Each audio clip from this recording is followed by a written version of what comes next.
సభాయ నమః. వేదికను అలంకరించినటువంటి పెద్దలందరికీ, మాన్యశ్రీ ముఖ్యమంత్రులు నారా చంద్రబాబు నాయుడు గారికి, లోకేష్ బాబు గారికి, సహచర మంత్రివర్యులకు, ఎమ్మెల్యేలకు, ఎమ్మెల్సీలకు, అలాగే తెలుగుదేశం పార్టీ కుటుంబ సభ్యులందరూ ముందు కూర్చున్నటువంటి నాయకులందరికీ నా హృదయపూర్వక నమస్కారాలు తెలియజేసుకుంటున్నాను. ఈరోజు నేను మాట్లాడే సబ్జెక్టు మీ అందరికీ కూడా తెలుసు, స్త్రీ శక్తి. ఈరోజు మహిళలు ఎక్కడ పూజించబడతారో అక్కడ దేవతలు నడయాడుతారు అని పూర్వం ఉన్నటువంటి ఒక నానుడి. ఈరోజు ఆడపిల్లలకి ఆస్తి హక్కు ఇచ్చి వాళ్ళని కుటుంబంలో గౌరవప్రదంగా బ్రతకడానికి అవకాశం ఇచ్చింది స్వర్గశ్రీ నందమూరి తారక రామారావు గారు. ఆయన జన్మదినం పురస్కరించుకొని ఈ మహానాడు కార్యక్రమం మనం జరిపించుకుంటున్నాం.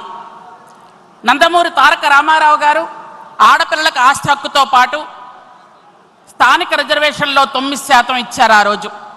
అలా ఇచ్చిన తర్వాత మనందరం కూడా చంద్రబాబు నాయుడు గారు వచ్చిన తర్వాత స్థానిక సంస్థల ఎన్నికల్లో 33% రిజర్వేషన్తో పాటు కాలేజీల్లో అలాగే ఉద్యోగ అవకాశాల్లో కూడా 33% రిజర్వేషన్ ఇచ్చి స్త్రీ శక్తికి మరి కాస్త మనందరినీ వెన్నుతట్టి ప్రోత్సహించినటువంటి మహానుభావులు మన చంద్రబాబు నాయుడు గారు. అలాగే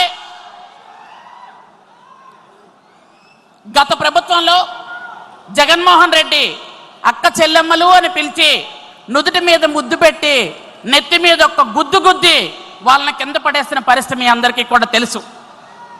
ఈరోజు ఎవరైనా ఒక ఆడపిల్ల కన్నీళ్ళు ఉన్నాయి అంటే వెంటనే నేనున్నాను అనుకొని ముందుకొచ్చి వాళ్ళ కన్నీళ్లు తుడిచేటట్టు పరిస్తున్నటువంటి ఈ సందర్భంలో ఈరోజు లోకేష్ బాబు గారి గురించి చెప్పాలి.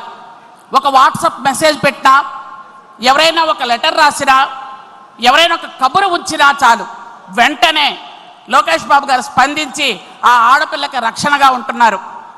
అలాగే ఆడపిల్లలను ఎవరైనా ఏడిపించినా, ఆడపిల్లల మీద అగాధ్యాలు చేసినా వెంటనే వాళ్ళ తాట తీయండి అని చంద్రబాబు నాయుడు గారు ఒక ఆర్డర్స్ కూడా వేశారు.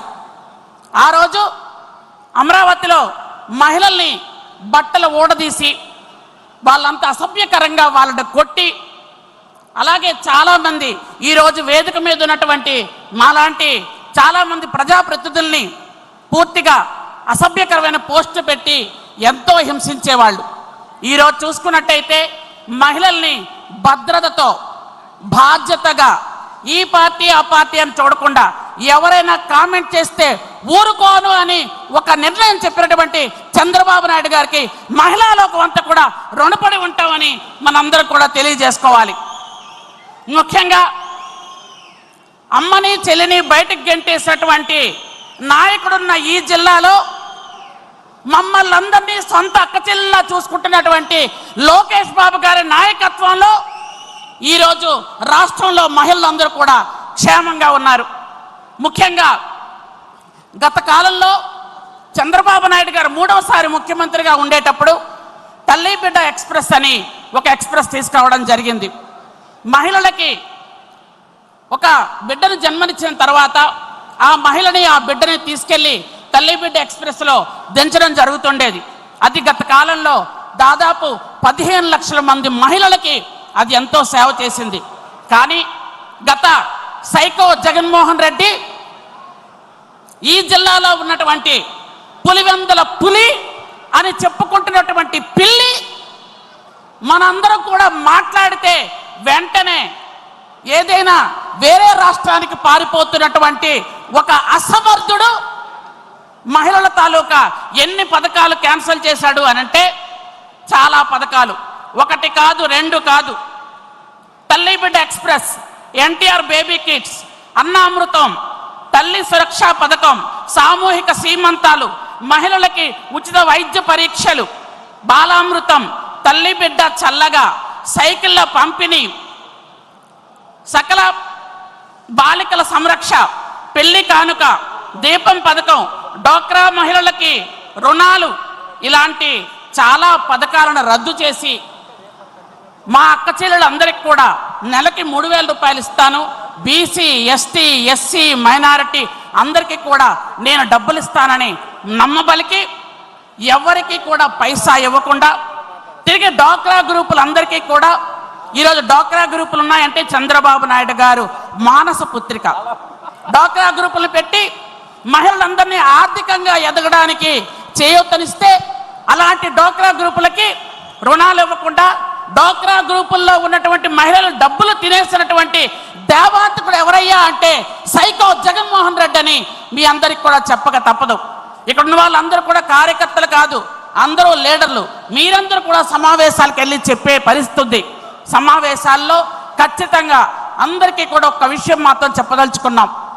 రాష్ట్రంలో ఉన్నటువంటి మహిళల్లో ఈరోజు రాష్ట్ర జనాభాలో 50% మంది మహిళలు ఉన్నారు. 50% మంది మేమే ఉన్నాం. ఆ రోజు మన నాయకుడు కండతడి పెట్టుకుంటే ఇది గౌరవ సభ వచ్చినప్పుడే, ఇది గౌరవ సభగా వచ్చినప్పుడే నేను మళ్ళీ ముఖ్యమంత్రిగా ఈ సభలో అడుగు పెడతాను అని నాయకుడు చెప్పిన వెంటనే మొత్తం 50% మంది మహిళలు కూడా ఆయన వెంట నడిచి మహిళల ఓట్లు అత్యధికంగా పడినటువంటి ఈ తెలుగుదేశం పార్టీ మన ముఖ్యమంత్రి వర్యులు నారా చంద్రబాబు నాయుడు గారిని మనం 4వసారి కూడా గెలిపించుకున్నామని మీ అందరికి కూడా నేను తెలియజేసుకుంటున్నాను. ముఖ్యంగా అందరికీ కూడా ఇక్కడ ఉన్నటువంటి పెద్దలందరికీ కూడా ఒక విజ్ఞప్తి చేస్తున్నాను. మన పిల్లల్ని కానీ మహిళల్ని కానీ దయచేసి గౌరవించండి. మహిళల మీద జరుగుతున్నటువంటి చిన్న చిన్న అఘాయిత్యాలు, చిన్న చిన్న వాటిలన్నిట్లు కూడా మనం మారితేనే మారుతాయి.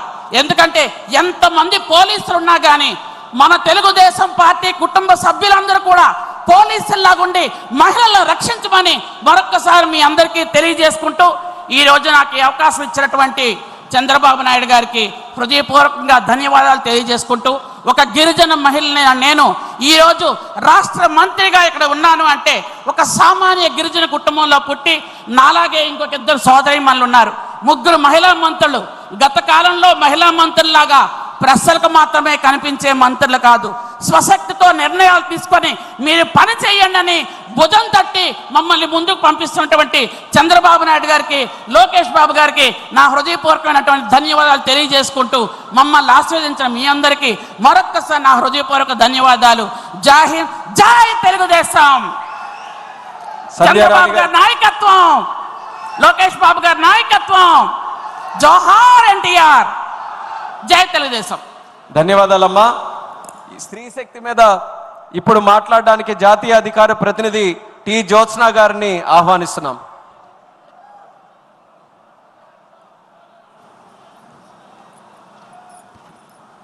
అందరికీ నమస్కారం.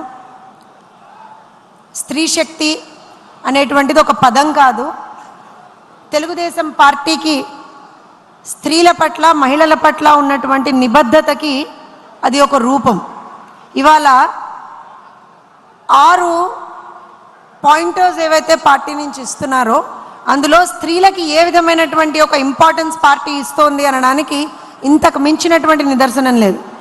ఎక్కువ సమయం తీసుకోకుండా చాలా క్లుప్తంగా 2-3 విషయాలు మాత్రమే చెప్తాను.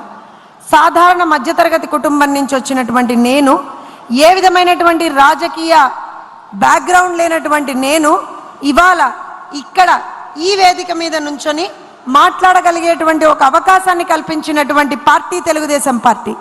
అలాంటి పార్టీకి నా కంఠంలో ప్రాణం ఉన్నంత వరకు కూడా రుణపడి ఉంటాను, నా నాయకుడికి రుణపడి ఉంటాను. అలానే ఇందాక నుంచి వింటూ ఉన్నాం, 3 శక్తులు అక్కడ కూర్చుని ఉన్నారు. నేను ఈ మాట చెప్పాలి. ఎందుకనంటే నడి రోడ్డు మీద ఏ విధంగా సవితమ్మని ఆ రోజున అవమానించారో నేను చూసా, నేను మాట్లాడా. అనితమ్మని